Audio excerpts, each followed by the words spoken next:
దాదాపు మన ఇళ్లల్లో ఏ పండగొచ్చినా, పబ్బమొచ్చినా, సంతోషంగా ఉన్నా, దుఃఖంగా ఉన్నా, శుభవార్త విన్నా, పిల్లల పుట్టినరోజులైనా, పెళ్లి రోజైనా, ఏదైనా ఒకటి కొత్తగా స్టార్ట్ చేయాలనుకున్నా కూడా ముందుగా వెళ్ళేది గుడికే అండి. అలానే మొన్న న్యూ ఇయర్ రోజు చాలామంది గుళ్ళకి వెళ్ళి ఉంటాం. కానీ నా ఫ్రెండ్ గుడికి వెళ్ళలేదు. దాదాపు ఎన్నో సంవత్సరాల తరువాత వాళ్ళాయన మొట్టమొదటిసారి గుడికి రమ్మంటే తను వెళ్ళనన్నది. ఎవరైనా సరే గుడికి వెళ్తే దేవుని ఆశీస్సులు దొరుకుతాయి, మనసులు మారుతాయి, మళ్ళీ కొత్తగా లైఫ్ స్టార్ట్ చేయొచ్చు. న్యూ ఇయర్‌కి భర్త రమ్మన్నాడు కాబట్టి చక్కగా వెళ్తే బాగున్ను అని ఇంట్లో వాళ్ళందరూ కూడా దెబ్బలాడారు. అలానే నేను కూడా అడిగాను. కానీ దానికి తను చెప్పిన సమాధానం విన్న తర్వాత తనే కరెక్ట్ అనిపించిందండి. ఈ వీడియో ఎక్కడా స్కిప్ చేయకుండా చూడండి.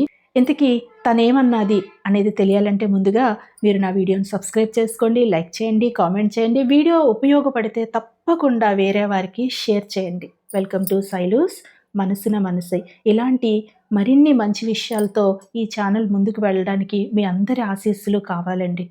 ఇంతకీ తను చెప్పిన సమాధానం ఎందుకు వెళ్ళలేదు అంటే నా దగ్గర 100 కారణాలున్నాయి. అవన్నీ కూడా మీకు అర్థం కాదు. ఓ 27 ఏళ్ల క్రితం ఆయనతో పాటు మొట్టమొదటిసారి అడుగులు వేసినప్పుడు ఇది 7 అడుగుల బంధం, జన్మజన్మల సంబంధం, నా భర్త నాకే సొంతం, ఇతనే నా ప్రపంచం అని ఎన్నో కలలతో జీవితాన్ని ప్రారంభించాను. కానీ గత కొన్నేళ్లుగా నా అడుగులు ఒంటరిగానే ఉండిపోయాయి. ఏ పెళ్ళికి వెళ్ళినా, ఫంక్షన్స్‌కి వెళ్ళినా, బయటికి వెళ్ళినా కలిసి మెలిసి ఉన్న భార్యాభర్తలను చూస్తే నా మనసు ఎంతో గాయపడింది. ఏ కుటుంబంలో సమస్యలుండవు. ఏ భార్యాభర్తలు సరదాగా ఉంటారు. ఏ భార్యాభర్తల మధ్య లేకపోతే అత్తాకోడళ్ళ మధ్య, ఆడపడుచుల మధ్య విభేదాలు రావు. విషకన్యం లేని కాపురాలున్నాయా? మన అలుసు, మన ఇంట్లో గుట్టు ఇవే కదా మన కాపురాన్ని కూలుస్తాయి. ఇంటి గుట్టు లంకకు చేయటని ఊరకనే అనలేదు. ఏదో అత్తాకోడళ్ళ మధ్య తగులో పర్సనల్ ఇష్యూస్ ఏవో ఉండేటప్పుడు అవి బయటికి ఎందుకు వెళ్ళాయి? వెళ్ళాయి సరే. ఈయనెందుకు మారారు? ఈయనెందుకు అడుగు బయట పెట్టారు? ఓకే. ఎంతమంది ఇంట్లో ఉండలేదు. మరి ఈయనెందుకు ఇల్లు దాటి బయటికి వెళ్లారు? ఎక్కడ ఉంటున్నారు? అమ్మతోనా? లేక వేరే ఇంట్లోనా? లేక ఎక్కడ?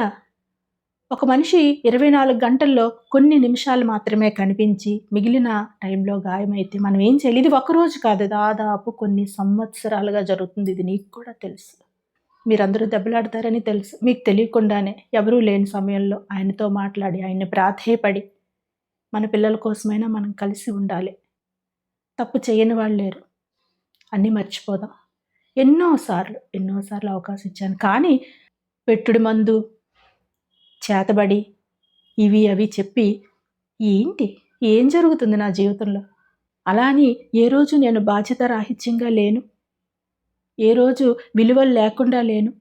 ఏ రోజు ఆయనకి గుర్తించకుండా, ఆయనకి ఏమీ చెప్పకుండా, ఆయన సంప్రదింపులు లేకుండా, సలహాలు లేకుండా జీవితంలో ఏ అడుగు వేయలేదు. తప్పొప్పులు మానవ సహజం. ఒప్పులు ఓకే, తప్పులు కూడా మానవ సహజం. అలా అని అదే చీకటి కోణంలో ఉండిపోతాము, అదే తరహాలో జీవిస్తామంటే 1 కాదు, 2 కాదు, 3 కాదు, దాదాపు 10 ఏళ్ళు. నేను మనిషినే కదా! నాకు ఒక మనసుంది. నేను బ్రతకాలి. చచ్చేంత ధైర్యం నా దగ్గర లేదు. ఎందుకంటే పిల్లలున్నారు. కానీ ఆయనతో బ్రతికే ఆశ కూడా లేదు. మొదట్లో ఈ సిట్యుయేషన్ తెలిసిన తర్వాత గుండె బద్దలైపోయింది. ఎన్నో రాత్రులు నిద్ర లేకుండా గడిపాను. పగలు ఏదో రాత్రేదో తెలియకుండా నేను చెప్పగలుగుతున్నానో లేదో అంత క్షోభ అనుభవించాను. నేను చచ్చిపోయినా బాగున్ను, నాకేమైనా జబ్బొచ్చినా బాగున్ను, గుండె ఆగిపోయినా బాగున్నని ఎన్నో సార్లు అనుకున్నాను. కొన్నిసార్లు ట్రై చేశాను కూడాను. కానీ భగవంతుడిదేమో నన్ను బ్రతికించాడు. అన్యోన్యంగా ఉన్న దంపతుల్ని భగవంతుడు సడన్‌గా మరణం ద్వారా వేరు చేసాడు.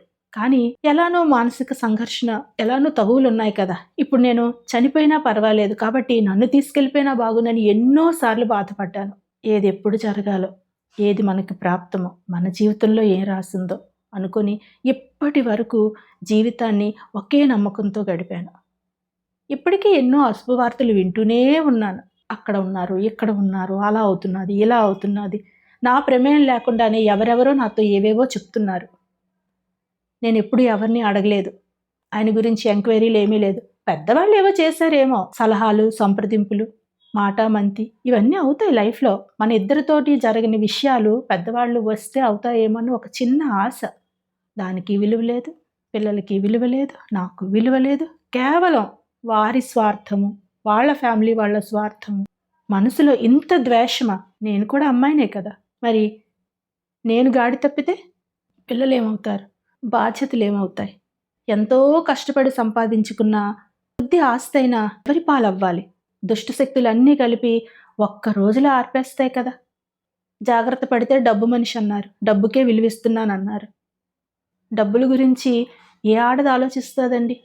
భర్త పక్కన ఉండి ప్రేమగా చూసుకొని అసలు మన కోరికలు ఎక్కడుంటాయండి? ఎవ్వరికీ ఉండవు. నాకు తెలిసి భర్త కంటే గొప్ప సంపద ఏ ఆడదానికి వద్దనే అనుకుంటది. భర్తుంటే చాలు. పస్తులుండమన్నా ఉంటాది, చీరలు లేకపోయినా ఉంటాది, నలుగురిలోకి వెళ్ళలేకపోయినా పర్వాలేదు. భర్త తోడుగా ఉంటే చాలు ప్రపంచమే తన గుప్పిట్లో ఉన్నట్టుగా ఫీలవుతారు. అంతే కదండీ! కానీ నా పరిస్థితి ఏమైంది? ఎందుకు నేను సొసైటీలో చిన్నచూపు చూడబడ్డాను? నేను చెయ్యని తప్పుకు ఎందుకు నేను శిక్ష అనుభవించాను? గుడికి వెళ్ళేది మానసిక ప్రశాంతత కోసం. కానీ మనసులో యుద్ధం జరుగుతూ ఉంటే దేవుణ్ణి ఏమని ప్రార్థించాలి? నాకు దైవభక్తి లేక కాదు, ఆయన మీద నమ్మకం లేక. చాలామంది అంటారు గుడికే కదా పెద్ద మనసుతో వెళ్ళాల్సింది అని. ఆ పెద్ద మనసే ముక్కలైపోయిందండి ఇన్నేళ్లుగాను. నిశ్శబ్దంగా బాధపడడం అలవాటైంది. మౌనంగా రోదించటం అలవాటైంది. ఎన్ని బాధలున్నా పైకి గంభీరంగా ఉండటం అలవాటైంది. ఇలా అలవాటు చేసుకున్నాను. ఇప్పుడు నాకు కావాల్సింది ఒక్కసారిగా వచ్చే ప్రేమ కాదు, నిలకడైన తోడు. ఆయన మారారు అని కంప్లీట్‌గా ఎప్పుడైతే నాకు అనిపిస్తదో ఆ రోజే నేను గుడికి వెళ్తాను. నేను గుడికి వెళ్ళకపోవడం నా మొండితనం కాదు, నా మనసు చెప్పిన నిరసన. కొన్నేళ్ల నిశ్శబ్దాన్ని ఒక్కసారిగా పటాపంచలు చెయ్యాలి అంటే ఒక్క మాట సరిపోదు, ఒక్క పిలుపు సరిపోదు. పోగొట్టుకున్న నమ్మకాన్ని వెనక్కి తేవాలంటే ఎంతో ప్రయత్నం చెయ్యాలి. మళ్ళీ మొదటి నుండి ప్రయాణం చెయ్యాలి. క్షమించలేనంత మూర్ఖురాలనైతే కాదు, కానీ మళ్ళీ మోసపోవటానికి రెడీగా లేను. నేనైతే ఈ ఆన్సర్‌ని ఏకీభవించానండి. తన మనసు ఎంత బాధపడిందో తను చెప్పిన ఈ మాటల్లో నాకు బాగా అర్థమైంది. మరి మీరెలా ఫీల్ అయ్యారు? మీరేం చెప్పదలుచుకున్నారో తప్పకుండా నాకు కామెంట్ రూపంలో తెలియచేయండి. రేపు మరో మంచి వీడియోతో మళ్ళీ కలుస్తాను.